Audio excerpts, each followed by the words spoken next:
तुरंत वीडियो बनाया था, सवाल नहीं पूछा था, हमसे नहीं पूछा था इन्होंने। नहीं सिराज जी, अब हमको बोलने दीजिए। सिराज जी आपसे निवेदन है, माननीय से बड़े भाई सिराज जी बात कर रहे हैं भाई, इसका मतलब जो लहू बहा, जो माएँ विधवा हो गए, उनका कोई योगदान नहीं है। मैंने कब कहा वाजपेयी जी का योगदान नहीं है? अगर उस हिसाब से आप कहेंगे तो भारत बनाने में लॉर्ड माउंटबेटन का भी योगदान है, क्योंकि तो कहाँ ले रहे हैं सुविधा को? बताइए कौन सा सुविधा हम ले रहे हैं? नहीं, आपने जो कहा था जयराम जी इससे पहले, हम तो आपको तो कम से कम चर्चा करना चाहते कि एक विधायक वर्षों बाद आया है। आप खुद बोले हम समर्थन करते हैं, आप अभी 30 सेकंड पहले बोले कि हम झारखंड राज्य का समर्थन करते हैं। तो मैं बताना चाहता हूं, चूंकि मैं एक आंदोलनकारी का बेटा हूं, झारखंड राज्य सड़क जाम करके लिया गया, इसलिए सवाल कब रखिए। वो तिवारी जी का भी आवास वही होगा और जयराम महतो का भी आवास का दर वही होगा। तो इसलिए उनको चाहिए कि अपना थोड़ा सा जो याददाश्त है या अपनी जानकारी को पुख्ता करें। मामला सुर्खी में रहा, सदन के बाहर भी और अंदर विपक्ष हंगामा करता रहा। क्या लगता है सरकार पर दबाव बनाने में आप सफल हुए?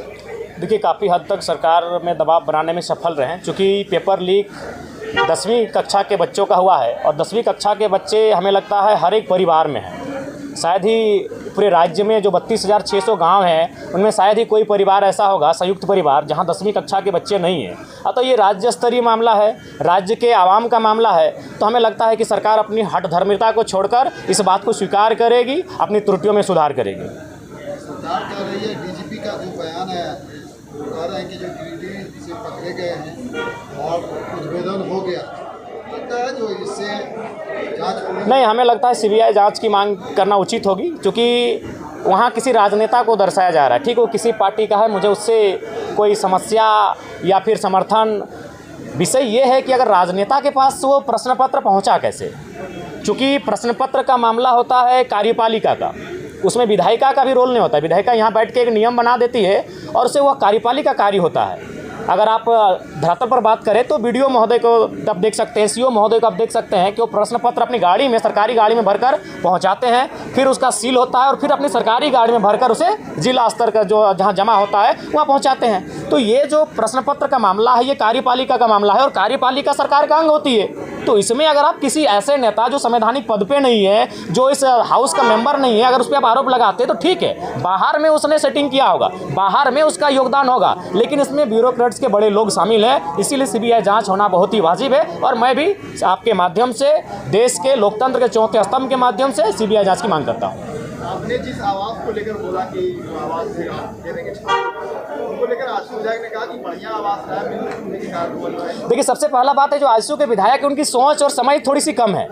उनको मैं आपके माध्यम से उनको भी कहूँगा और हम चाहेंगे कि आप ये संदेश उन तक भी पहुँचा दें। आजसू के जो माननीय विधायक हैं उन तक ये संदेश पहुँचा दें कि अपनी नज़र को कम से कम खोलें। अपनी नज़र को खोलकर अगर नहीं देख पा रहे तो ऊपर थोड़ा चढ़ जाएं इस मंजिले पे और वहाँ से जाकर वो देख सकते हैं कि लगभग 70 आवास बने हैं और वो 70 आवास बने हैं 303 करोड़ के लागत से। अगर उसे आप डिवाइड करेंगे तो एक विधायक का आवास लगभग 4 करोड़ 32 लाख में बना है। वो तिवारी जी का भी आवास वही होगा और जयराम महतो का भी आवास का दर वही होगा। तो इसलिए उनको चाहिए कि अपना थोड़ा सा जो याददाश्त है या अपनी जानकारी को पुख्ता करें।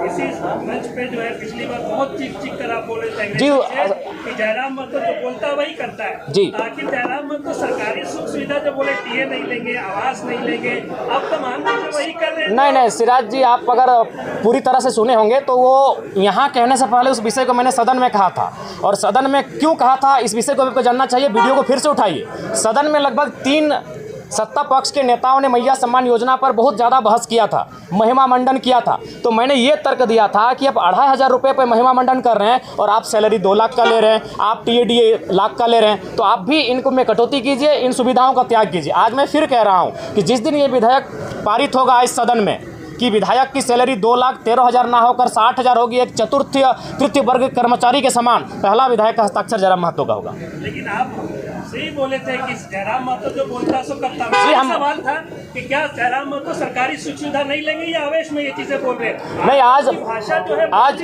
नहीं, मैं पुनः कहूँगा, आज पहला विधायक हम होंगे, चूंकि आप उस पहला बात है कि रील्स का दुनिया आया, आप उसे रील्स के तर्ज पे लेके जाते हैं। मैं आज पुनः कहूँगा, जिस दिन ये विधेयक पारित होगा, जिस दिन ये त्याग होगा, पहला विधायक हम होंगे। मेरा तर्क सुन लीजिए।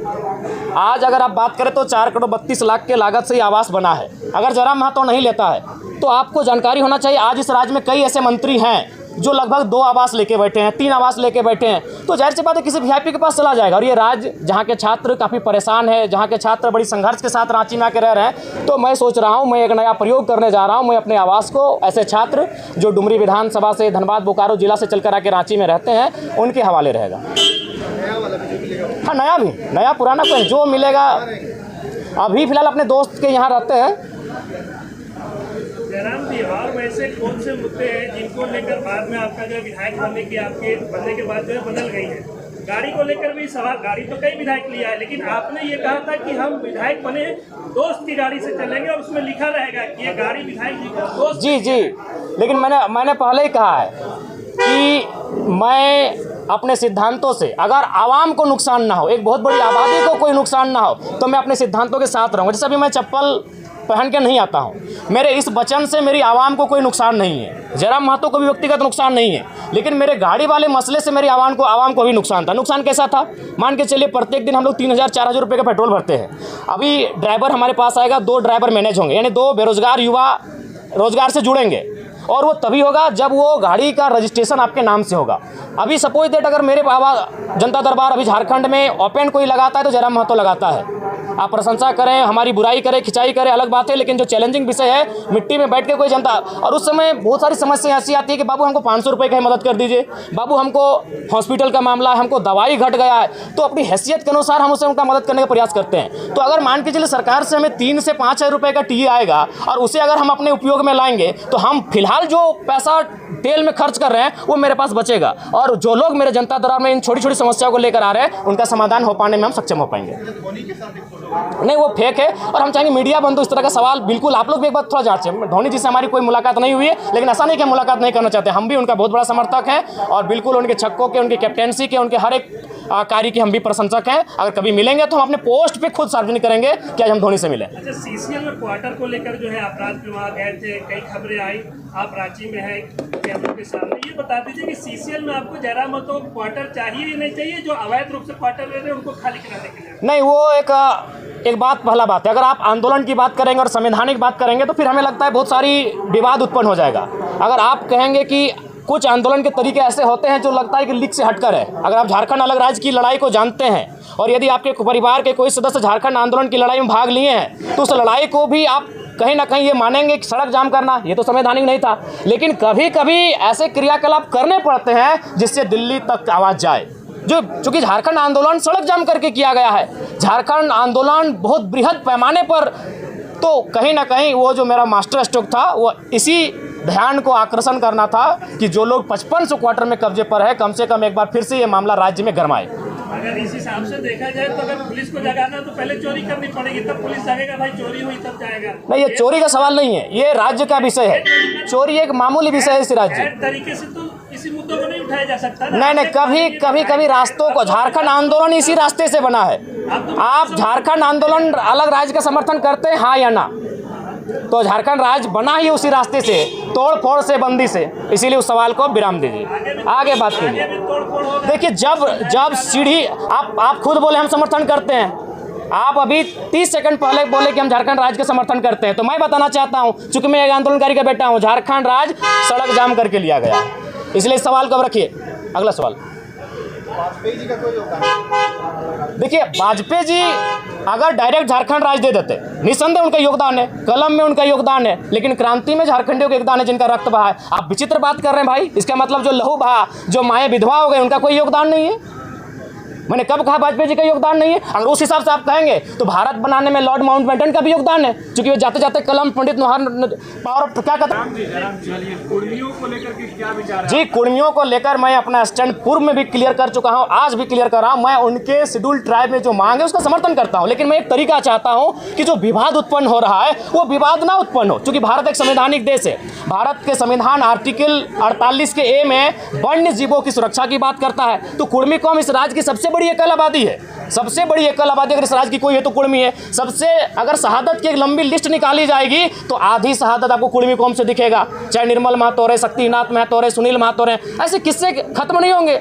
तो वो कौम जिसने इस राज्य को बनाने के लिए अपना लहू तक बहाया है, वो कौम जिसकी ज़मीनों पे टाटा है। अरे भाई, आज आपके कोई ना कोई रिलेटिव टाटा में जॉब करते हैं तो जानिए वो ज़मीन कुर्मियों की है। चाहे टाटा घाटोर है, टाटा जमाडोबार है या टाटा सिजवार है, आप नहीं करते, आपके मौसा करते हैं, मामा करते हैं, फूफा करते हैं, वो जॉब कुर्मियों की ज़मीन पर है अगर आप टाटा में करते हैं। क्योंकि टाटा की 95% ज़मीनें जहाँ खनन का कार्य होती है वो कुर्मियों की हैं। चाहे टाटा घाटोर रामगढ़ रहे या टाटा जमाडोबा धनबाद रहे या टाटा सिजवा धनबाद रहे। तो इसलिए भैया उस कौम ने ज़मीनों को भी दिया है, जानों को भी दिया है, और आज अगर वो संरक्षण मांग रही है तो उसमें किसी को आपत्ति नहीं होनी चाहिए। हाँ, मैं ये रास्ता चाहता हूँ कि जब राज्य सरकार अनुशंसा करे केंद्र को कुर्मियों को एसटी में शामिल करने का, और जब केंद्र से वो लिस्ट वापस आए तो राज्य एक काम करे, जो लोग पूर्व में शेड्यूल में है उनको वहाँ रहने दिया है, और इनके लिए एक नया column farming tribe, agriculture tribe, एक नया ट्राइब का कॉलम लेकर आए और इनको संरक्षण दिया जाए। ये लड़ाई आरक्षण की नहीं है, ये लड़ाई संरक्षण की है। इसी सरकार में मंत्री है चमला लेकर, वो बोल रहे हैं कि आप लोग जो आदिवासियों के हक में सिंधमारी करने के लिए जो है एसटी में शामिल होना नहीं, इसमें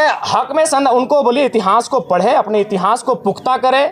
1931 जब अंग्रेजों का अंतिम जनगणना हमारे सामने प्रस्तुत हुआ था, उसमें 12, एक शायद घासी को हटाया गया और कुर्मी को, बाकी 11 लोग आज शेड्यूल ट्राइब में हैं, यानी 13 लोगों के साथ कुर्मी शेड्यूल ट्राइब, उसमें शेड्यूल ट्राइब नहीं था, उसमें प्राइमिटिव ट्राइब नाम था, उस सूची में सम्मिलित थे। बिल्कुल सरना कोड का हम बिल्कुल समर्थन करते हैं। एक आदिवासी कौम, चूंकि इस राज्य का निर्माण ही एक आदिवासी राज्य के रूप में हुआ है और आदिवासियों की भावना सरना धर्म कोड पे आधारित है, अतः उनका इस धर्म कोड की मांग को सरकार पुरजोर तरीके से लागू कराने के लिए पहल करे। धन्यवाद, जोहार, नमस्कार। जयराम जी, एक सवाल, आपके जो आलोचक हैं वो आपको केजरीवाल बता रहे हैं झारखंड का। अरे तो बहुत बड़ा बात है यार, केजरीवाल 10 साल सीएम रहे, तो केजरीवाल कोई कम? केजरीवाल का आप आलोचना कर सकते हैं, लेकिन उन्होंने जिस विजन को दिल्ली के माध्यम से देश को दर्शाया उसको आप नकार नहीं सकते हैं। पिछली बार तो आप भी केजरीवाल की आलोचना नहीं, केजरीवाल की आलोचना के लिए नहीं, केजरीवाल से तुलना जी नहीं, बिल्कुल हमारी तुलना कैसे हो सकती है? वो कहाँ सीएम रह चुके, हम विधायक हैं। नहीं, हम लोग अपना रोड मैप अलग बनाएंगे। जयराम जी, तुलना इसलिए नहीं हो रही कि वो सीएम है, तुलना इसलिए हो रही है कि आप जो सुविधा की बात कर रहे थे वो भी तो कहाँ ले रहे हैं सुविधा को? बताइए कौन सा सुविधा हम ले रहे हैं? नहीं, आपने जो कहा था जयराम जी इससे पहले, हम तो आपको तो कम से कम चर्चा करना चाहते कि एक विधायक वर्षों बाद आया है। आज अभी अंदर हम सुनिए आपको बता रहे हैं, जब हम अंदर जाते हैं ना, और जितने भी कर्मचारी हैं विधायक छोड़ के, उनको क्या फील होता है मालूम है? कि मेरे घर का बच्चा विधायक बन के आया है। बाकी विधायक, अब तो अंदर चुके आपको कैमरा अलाउड नहीं देखिएगा, बाकी विधायक से मिलते हैं, एक माननीय के तर्ज पे मिलते हैं, हमसे मिलते हैं, कंधे पे हाथ रखते हैं, ऐसे मिलते हैं, हम कभी उनको नहीं बोलते, क्योंकि उनको लगता है हम उनके घर का बच्चा है, जबकि एक माननीय का प्रोटोकॉल होता है। कई वीडियो अब हमारा देखिएगा, दरोगा एक थाना प्रभारी आके हमको ऐसे हाथ पकड़ लेता है, जबकि हमारे दोस्त हमें कान में कहते हैं कि प्रोटोकॉल के हिसाब से आपसे बहुत जूनियर है, वो आपके साथ ऐसा व्यवहार नहीं कर सकते हैं। तो हम उनको बोलते हैं कि उनको कभी नहीं लगा कि हम उनका विधायक है, उनको लगता है कि हमको छोटा भाई है। आप अंदर जाइएगा, वो चलेगा। जो लोग गलत हैं उनको माफ नहीं किया जा सकता है। जो हमने सिराज जी पहले कहा है कि जो ईमानदार है उनको नमस्कार है, जो गलत है उनका तिरस्कार है। पैमाना आपका कार्य है, आपका कार्य है। जिस सिराज जी, आप हमारे बहुत अच्छे मित्र हैं, भविष्य में रहेंगे कि नहीं रहेंगे वो अलग विषय है, लेकिन मित्र रहे हैं हमारे। अभी जो आपकी और हमारी एक बहस हुई थी, पूरी दुनिया ने देखा, पूरे भारत ने देखा, लेकिन आप स्वीकार कीजिए सिराज जी, आपने 23 वीडियो बनाया था, 23 का 23 हमारे नेगेटिव में बनाया था। क्यों भाई? एक नया लड़का जो विधायक नहीं बना है, क्या आप इस सवाल, ठीक है मीडिया है, लेकिन इतना तो किसी का नहीं, उन्होंने वीडियो बनाया था, सवाल नहीं पूछा था, हमसे नहीं पूछा था इन्होंने। नहीं सिराज जी, अब हमको बोलने दीजिए। सिराज जी, आपसे निवेदन है, माननीय से बड़े भाई सिराज जी, क्यों? वही तो सवाल है, क्यों आपने सीरियल नंबर बनाया? नहीं, सीरीज बनाइए, वो क्यों देखेंगे? कोई नहीं देखेगा। सिराज जी सुनिए, वो चुनाव का समय था, नहीं वो चुनाव का समय था। जयराम जी, क्या नया सवाल, वो चुनाव का समय था। नहीं, अब क्यों नेगेटिव क्यों? हम विधायक हैं, हम चुनाव जीते हैं। सिराज जी, जिस समय आपने मेरा वीडियो बना, सिराज जी, माननीय सिराज जी, विधानसभा में राज्यपाल का जो अभिभाषण है, विपक्ष जो है उसे झूठ का पुलिंदा बता रहा है। नहीं देखिए, क्या लगता है? नहीं देखिए, पूर्णता अगर विपक्ष, चूंकि विपक्ष में बैठे लोग भी काबिल हैं और राज्यपाल एक संवैधानिक पद होता है, उस पद की गरिमा है, उस अगर अभिभाषण को आप पढ़ते हैं तो कुछ विषय आपको लगेंगे हाँ ये ठीक ठाक है, लेकिन कुछ विषय ऐसा आपको लगेंगे कि ये धरातल पर है ही नहीं। तो कहीं ना कहीं कुछ त्रुटियां हैं उनमें, कुछ असत्यता है, इस बात को भी स्वीकार करना होगा। आज इस राज्य की जो आवश्यकताएं हैं, स्थानीय नीति अभिभाषण में कहीं जिक्र नहीं है। इस राज्य की आवश्यकता है सरना धर्म कोड, अभिभाषण में कहीं जिक्र नहीं है। इस राज्य की सबसे बड़ी आबादी ओबीसी, कहीं जिक्र नहीं है। आप वो कहते हैं कि ओबीसी को सशक्त करेंगे, कैसे? कई जिलों में आपने ओबीसी के आरक्षण को जिलावार में 0 कर दिया। ये कौन सा है? ये कौन सा भारत आप बना रहे हैं? कौन सा राज्य बना रहे हैं आप? महागठबंधन की सरकार है, महागठबंधन नारा देती है सामाजिक न्याय। उनसे पूछेगा सामाजिक न्याय का मतलब क्या होता है? सामाजिक न्याय का मतलब क्या होता है? जिसकी 54% आबादी है, आप उनको शून्य कर रहे हैं जिलावार बहालियों में। ठीक है, आप जो शेड्यूल ट्राइब है उनकी आबादी अनुमानित 26 है, आप 26 दे रहे, स्वागत है।